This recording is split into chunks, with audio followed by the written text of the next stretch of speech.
Kevin Williamson has written The Smallest Minority. It is a terrific read. It is very, very funny. You might have to read it with a dictionary next to you. Very, very smart. He's one of the, I think you are you the, no, you're not going to answer this. Do you buy into at all that you are kind of the William F. Buckley of the kind of the really smart one in the room that everybody goes, wait a minute? Bill and I, very different writers, I think. I mean, he's a lot more interested in politics than I am. I think in a lot of ways. Now, I know you as a political guy. Well, yes and no. I don't really write so much about elections and politicians and platforms and that sort of stuff. And Bill wrote a lot about this stuff. He really cared about those things.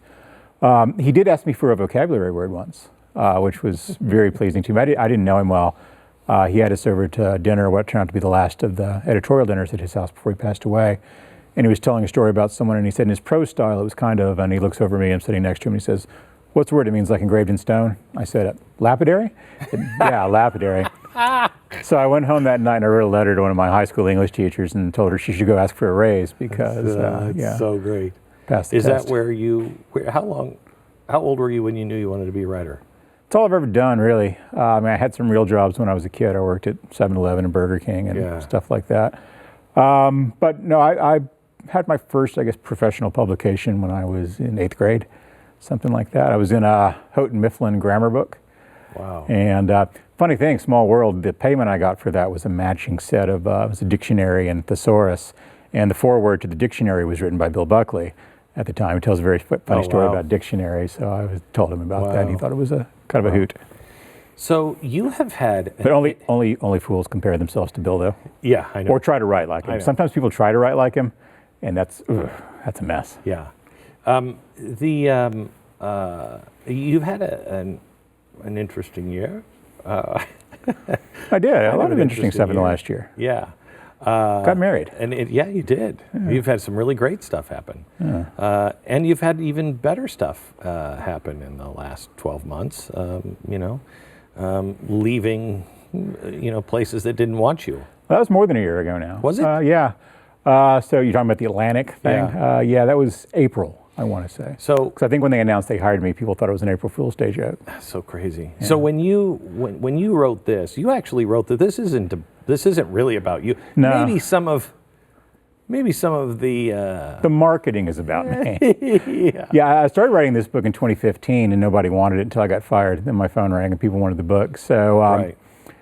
Yeah, the phenomenon of people behaving in this weird histrionic performative outrage model on social media in a way that's involved with politics but ultimately isn't really about politics has been interesting to me for a while. And I'm interested in kind of mass phenomena like that in general. The Justine Sacco thing when that first started happening, and then the sort of campaigns against various journalists of both political persuasions. There have been some people on the left that have been targeted in similar ways. And so I was interested in that. Nobody else apparently was at the time, but then when I got fired, everyone suddenly was more interested in it. So I included that bit in the book, obviously, because you have to. You can't really be part of something that was a high-profile thing like that and not mention it in a book about the same subject. But it's not really a book about that. It's not a memoir or anything of that sort. There's a chapter about that episode and some funny observations, I think, about it. And but it's these sorts of things I think are mainly a much bigger deal for people who aren't in the controversy business the way people like you and I are. It's a lot bigger deal that people in jobs that aren't about media and politics now feel afraid to talk about their beliefs in public. They're afraid to say anything that might be even slightly unpopular or non-conforming in public, and that employment has emerged as the tool of enforcing that homogeneity and coercion. So I read, and I've told the story a million times before, but I remember reading Immanuel Kant, and he said, "There are many things that I believe that I shall never say, but I shall never say the things that you do not believe." Yeah. And I thought that was really good. But what struck me as I read that, and I mulled it over in my head for about a week, what I was mulling over was, what kind of world do you live where you're a really smart guy and you start with, "There are many things that I believe that I shall never say"? Yeah. If you believe them, what kind of society? This one. As it turns out, yeah. I don't know if this is a permanent thing, if it's a passing fad, if it's a momentary period of hysteria like the witch trials and some of the other things that we've been through in the past. But we do live, in a society in which we've moved from argument and persuasion to excommunication. That's our model of doing things now. It's no longer, well, I think you're wrong about this, and let me tell you why, and let's have a conversation about it. It's, you don't agree with me on this, and therefore you're the moral equivalent of Adolf Hitler, or you're the moral equivalent of Joseph Stalin, and therefore you have to be cast out, and you can't do things like hold a job, or go to school, or do ordinary things. And we're going to find your family and track them down and try to, ruin their lives as well. And that's a really, really crazy thing to do. Have we had that in America before that you can recall? Well, sure. I think some of the Red Scare stuff was like that. Yeah. A couple of episodes that I think are sort of interesting because, on the front of what I'm talking about.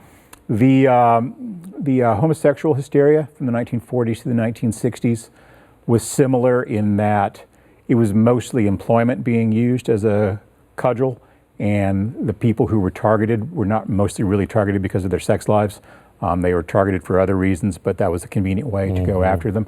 But the other one that I think is really the most interesting point of comparison is the hysteria over satanic rock music and rap in the 1980s with Tipper Gore and the PMRC and all that business, because there was this moment of national hysteria that Twisted Sister songs were causing kids to jump out in front of traffic, and Ozzy Osbourne songs were causing kids to kill themselves, which was completely untrue, of course. And looking back at it in retrospect, it's easy to see psychologically what was really going on there, which is that we really hit the apex of that divorce epidemic that started in the late 60s and topped out in the 1980s.